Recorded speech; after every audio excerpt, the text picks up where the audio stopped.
नमस्कार बंधुरा रान्नाघरे सबाइके स्वागत। आज शेयर करब पोलाओ रान्ना किभाबे करबे।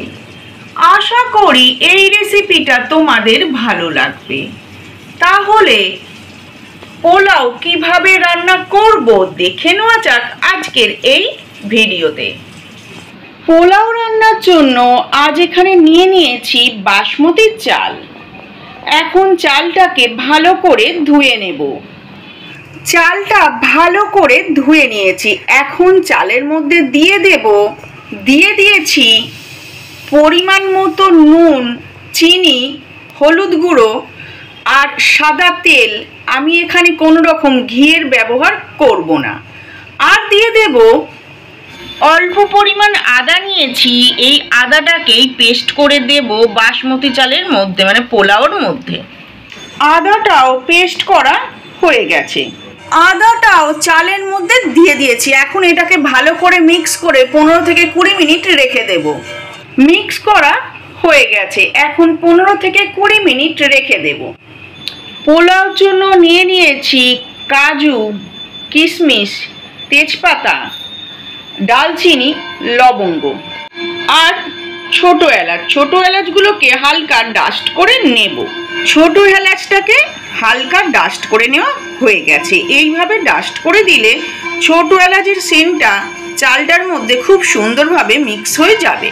পোলাওটা আমি কুকারে রান্না করব। কুকারের মধ্যে দিয়ে দিয়েছি সাদা তেল। এখন তেলের মধ্যে দিয়ে দিয়েছি তেজপাতা, ছোট এলাচ, দালচিনি আর লবঙ্গ। একটু ভাজা গন্ধ আসছে। এখন কাজুগুলোকেও ভেজে নেব। দিয়ে দিয়েছি কাজু বাদামটাকেও হালকা ভেজে নেব। এরপর দেব কিশমিশ। দিয়ে দিয়েছি কিশমিশটাও হালকা ভেজে নেব। দিয়ে দিয়েছি চালটাকে। এখন গ্যাসটাকে লো ফ্লেমে রেখে এই চালটাকে ভালো করে ভাজা করে নেব। আর যেহেতু আমি কুকারে রান্না করছি, যতটা পরিমাণ চাল দিয়েছি ঠিক তার ডবল পরিমাণ জল দেব।